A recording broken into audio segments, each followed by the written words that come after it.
Hi, thanks to you, we have shows like this, a swanky, funky new show called Going Global. People always say Malaysian companies must go overseas, go into the international market, not just the national market, but how to do it is the key.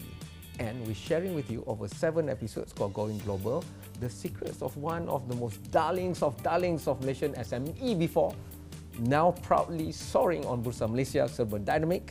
And of course, the man himself, the #1 chief executive is with me. Datuk Karim, thank you so much for again making time.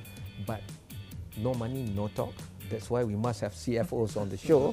And Saudara Syed Nazim Sagoff is the CFO of Serba Dinamik. And he's going to give us, hopefully, different kind of approach this time, because money men, they only speak money. But with Datuk Karim, I have to go a bit more. We're going to talk about the organization being ready, you know. It's easy to go with idea, services or product, but the organization is key to ensure sustainability of all this. So business sustainability, how do you look at it, Datuk Karim, when, you know, first it was a syndrome berhad, and then through the help of institution like Traju, you know that you need to have bigger market capitalization to do what you want to do overseas. Because like you said before in the previous episode, it's not easy to get financing from financial institutions outside. Right. But in order to do this, the management and the readiness of Serba Dinamik to move from a syndrome berhad to a berhad or public listed, and then to be global and the cash flow moving across continents and all this, how do you map that? Because to Serba Dinamik's success and rise, it seems like it's very similar. It's like, you know, it's always been in the plan. Firstly, thank you for having me and us here. And back to the questions that you have asked just now, I would say that planning is very important. People are saying that if you fail to plan, you are planning to fail. Okay. So based on that, we have structured out certain programs, especially before we go for listing. We have all these so-called roadshows done internally, highlighting to all the respective staff and people where we are heading towards for, and why this thing need to be done, and what does it mean to them as an employee. So I think from there, it helps a lot. And they also realize that by depending on the existing workforce, it might not be able to fulfill those kind of big plans and so on. So from there, we look at outsourcing and getting the more higher caliber people, more qualified people. And I said that Tuan Syed Nazim is one of them, whom we pick for the market, going through, I would say, quite a thorough interview. And he passed. He passed all those criteria that we are looking for, and he came in, and I would say that he has done a tremendous job. Before I move on to the actual question I want to ask, how strict and stringent was the selection process that you have to go through? I mean, Datuk never shared that. I'm asking from the horse's mouth. Okay. Thank you. It's actually quite strict. I think after I move on from my previous job in the bank, I met Datuk Karim. I think, of course, been recommended by a colleague. So Datuk Karim had went for, I think before he even met me, I think he had read into my profiles, and he actually asked me a question that, you know, I never imagined can come from Datuk Karim himself. But at the same time, you know, because that time we do have our investing company as well. So our investing company also had actually came and requested that I went there to have an interview with them.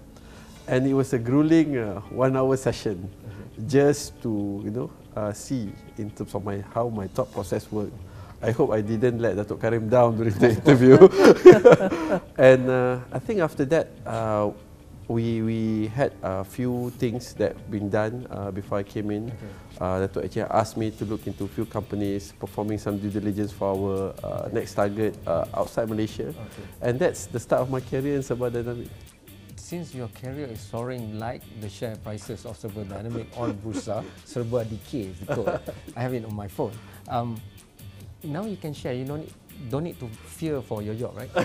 What was your due diligence on Serba Dinamik? Because I need to share with the audience how an outsider at that time, when offered, of course you would do your own stuff, knowing every CFO, you know, you would make your own due diligence. How did you see Serba Dinamik in terms of financial capabilities then to where it is now? Okay, I think I've been quite lucky because I was in a bank where Serba Dinamik is one of the customer, and they are the one of the best that we had before. So I think I have some knowledge with regards to the company, and at the same time, you know, have a wife work with a national oil company as well. Okay.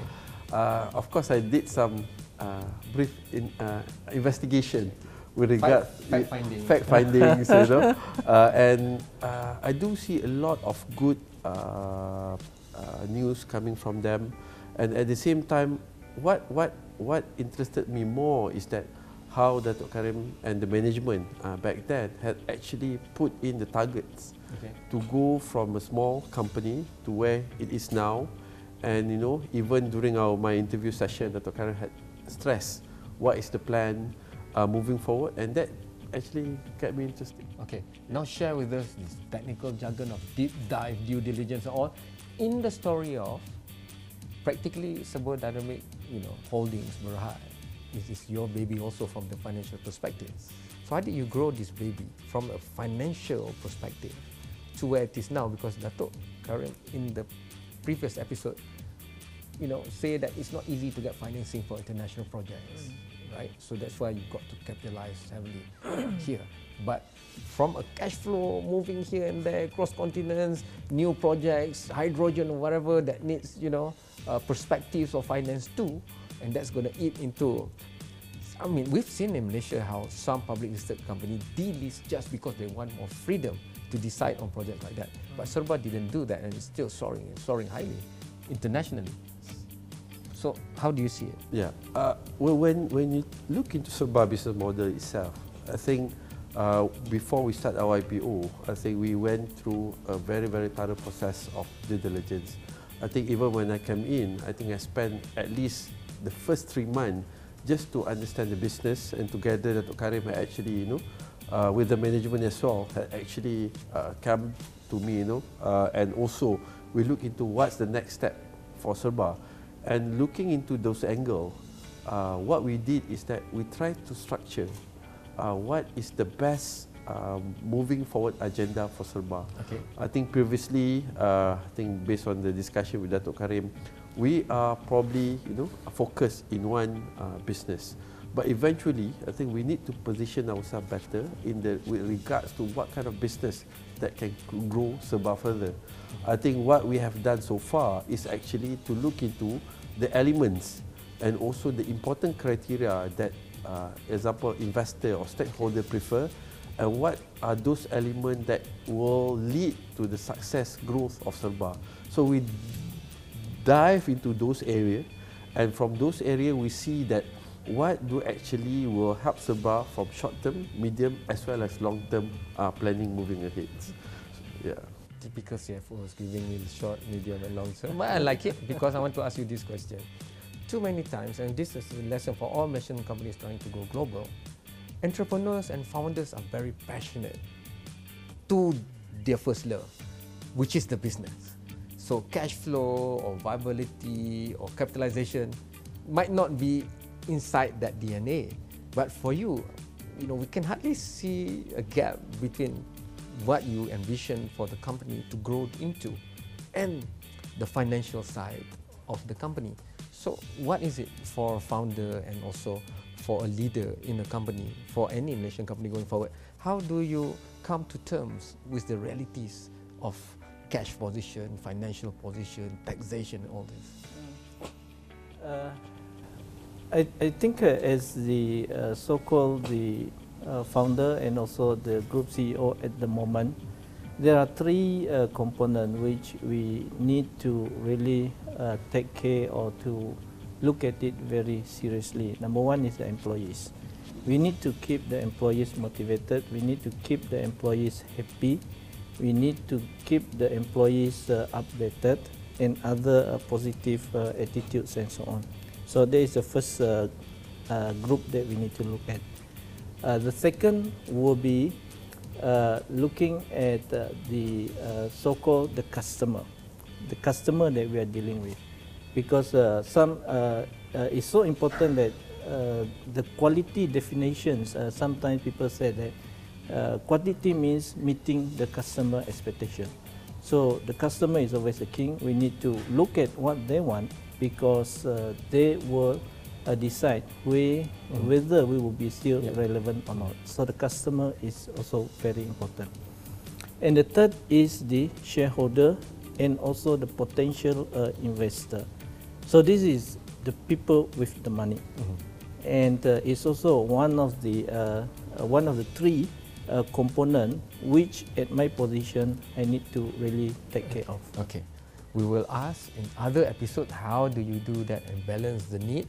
Because sometimes what the employees want and what the shareholders want might be two opposite, different things. They want more dividend this side, this one want more bonus, we'll eat into this side, and all these things. The CFO is laughing, but we keep him for another discussion. This is a special series of 7 episodes of Going Global, sharing the secrets of one of the most successful entrepreneurship SME that's now become a very, very successful listed company on Bursa Going Global, which is Serba Dinamik Holdings Berhad. We'll see you again very, very soon.